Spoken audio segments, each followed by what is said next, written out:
আমাদের বর্তমান সমাজে আমরা অনেকেই নিজের যে চেহারা অর্থাৎ ফেস সেটার গঠন নিয়ে হতাশায় ভুগি। কারণ আমরা আমাদের চেহারা বা বডিকে আপনার যারা সেলিব্রিটি তাদের সাথে তুলনা করি। আমরা দেখি যে সেলিব্রিটিদের যে বডি স্ট্রাকচার বা তাদের যে চেহারা কত সুন্দর, নিখুঁত, পারফেক্টলি শেপ। আমাদের কেন নয়? আমরা যখন কম্পেয়ার করি, তখন আমরা যখন তাদের চেয়ে আমাদের বেটার পাই না, তখন আমরা হীনমন্যতায় ভুগি। ইভেন আমরা মানসিক রোগী হয়ে যেতে পারি বা নিজেকে নিজে রিপ্রেজেন্ট করতে লজ্জা বোধ করি। দেখুন, এর কোনো লজিক নেই। এটা কোনো লজিকই না। এই যে আপনি আমি যারা এই যে সেলিব্রিটিদের সাথে তুলনা করি, ভাই আপনার আমার এই যে চেহারা বা আপনার আমার যে বডি ফিটনেস বা বডি স্ট্রাকচার, এটা আল্লাহ প্রদত্ত 100% অর্গানিক। এখানে কোনো আর্টিফিশিয়াল কিছু নাই। ওকে। আর যারা সেলিব্রিটিস, এখনকার যুগে celebrities 80% male and female both, তাদের শরীরের স্ট্রাকচার, চেহারা, এগুলো আর্টিফিশিয়াল, প্লাস্টিক সার্জারি করা বা বিভিন্ন রকম সার্জারি করা। বিশেষ করে আমাদের পার্শ্ববর্তী দেশ, আমরা বলিউডকে তো ফলো করি বা হলিউডকে তো ফলো করি, আমরা এই দুইটা ইন্ডাস্ট্রি তো বেশি ফলো করি। এখানে তো 90% আপনার প্লাস্টিক সার্জারি করা, কৃত্রিম ভাবে তাদের সৌন্দর্য বৃদ্ধি করা। নাকের সার্জারি করা সম্ভব, লিপ সার্জারি করা সম্ভব, জ লাইনের সার্জারি করা সম্ভব। আপনার এই যে ইভেন আপনার এই যে ব্রাজিলিয়ান বাট সার্জারি আছে একটা পেছনের, ওটা আপনার ওটারও সার্জারি হয়। বহুত মানুষ এটা করছে। এটা ছেলেদের চাইতে অবশ্য মেয়েদের এই সংখ্যাটা বেশি, কারণ মেয়েদের এখন উদ্বুদ্ধ করা হয়। বলিউডে নাকি তাদের ডাইরেক্ট কি বলে দেওয়া যায়, এই তোমার নাকটা কেমন জানি সার্জারি করে নাও। মানে এত ইজি, এত ইজি হয়ে গেছে এটা। তোমার ছেলেদের বলে তোমার জ লাইনটা কেমন, জ লাইনটা নাই, জ লাইনটা আনো, গ্রিক গড, সার্জারি করতে হবে। আপনার বলিউডের অনেক সেলিব্রিটি তো এটা স্বীকার করেছে। প্রিয়াঙ্কা চোপড়া তার নাকের সার্জারি করিয়েছে, এটা সে স্বীকার করিয়েছে, তার নাকে সে সুন্দর করেছে। শ্রুতি হাসান, তিনি স্বীকার করেছেন। এটা কি অনেকে স্বীকার করে না বা স্বীকার করতেই হবে, কারণ পারফেক্টলি এতটা নিখুঁত কত পসিবল না। ঋত্বিক রোশন, তিনিও স্বীকার করেছেন।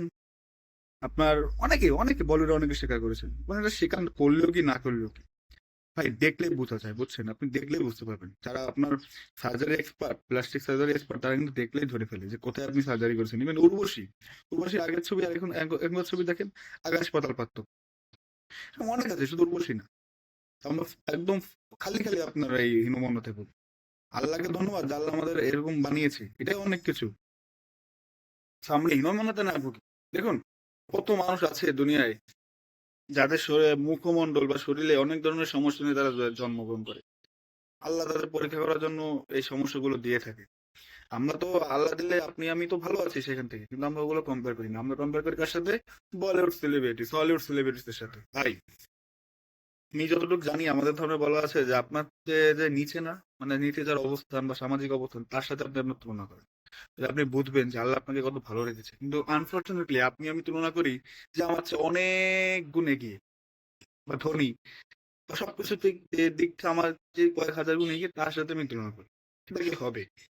আপনার সালমান খানের যে আপনার এই যে চেহারা, এই যে যে ত্বকে ত্বকে যেন আপনার কোনো কি বলে ডার্ক সার্কেল, পিম্পল এগুলো না হয়, সেগুলোর জন্য যে তিনি আপনার কি এক ধরনের ইনজেকশন, সেগুলো নেই। এটা ওপেন সিক্রেট। সালমান খানের সাথে আমরা আমাদের চেহারা তুলনা দিলে হবে? সালমান খান দিনে যেভাবে চলে, তার যে চলার স্টাইল, সেটা কি আমাদের সাথে যায়? তার লাইফ স্টাইল আমাদের লাইফ স্টাইল কি এক? আমাদের কত রকম ঝামেলা বলেন। তাদের কি ঝামেলা? হ্যাঁ, অনেক আপনি বলবেন যে ভাই ঝামেলা প্রবলেম সবারই থাকে। ভাই, টাকার টেনশন, চাকরি নাই ঘরে, মা বাবার বয়স হচ্ছে, এর চেয়ে বড় টেনশন তার দুনিয়ায় কিছু নেই। তাদের তো এই প্যারাটা নেই, সবাই এস্টাবলিশ। আমরা আসলে আমরা ভুল করি আসলে। একটা গবেষণায় দেখা গেছে ইউনাইটেড স্টেটস এর ইউনিভার্সিটিতে যে 70% মেয়েরা তাদের যে আপনার ন্যাচারাল যে চেহারা, তার উপর তারা হতাশাগ্রস্ত। কি অদ্ভুত! অনেকে দেখবেন কি চেহারা সুন্দর করতে যেয়ে আপনার নিজের যে আসল চেহারাটা ভালো ছিল সেটা নষ্ট করে ফেলে। নষ্ট করে ফেলে। দরকার নেই তো। এটা কিন্তু আপনার মৃত্যু ঝুঁকিও কিন্তু থাকে। আপনার যে আমরা প্লাস্টিক সার্জারি করাই বা বিভিন্ন আমাদের যে এই নাক, কান, এগুলো এগুলো যে অঙ্গ-প্রত্যঙ্গ সেগুলো যে সার্জারি করে, এতে কিন্তু মৃত্যু ঝুঁকিও থাকে।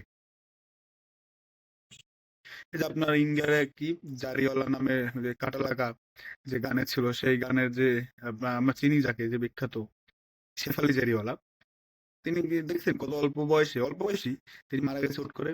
কারণ কারণ তিনি নাকি আপনার কি একটা ইনজেকশন, আপনার গ্লুটোনিন না কি ইনজেকশন, এটা নাকি শরীরে নিয়েছিল খালি পেটে। ফলে তার উচ্চ রক্তচাপ হয় এবং শরীরে আরো শরীরের ভিতরে আরো অনেক সমস্যা হয়, হার্ট অ্যাটাক করে তিনি মারা যান। তাহলে দেখছেন এগুলো কতটা ভয়ানক। তো আমরা খুশি হই আল্লাহ আমাদের যেভাবে বানিয়েছে, আলহামদুলিল্লাহ। আর চেহারা ছবিতে তো ভাই কিছু হবে না, আপনি যে যেরমই হন, আপনার কর্মটাই মেন। তো আমরা কর্ম ভালো করি, তুমি আমাদের মনে রাখবে। আর যারা আপনার চেহারা দেখে আপনাকে আইডেন্টিফাই করে, আপনার সাথে মিশে আপনাদের সম্পর্ক করে, তাদের লিভ করেন এখন।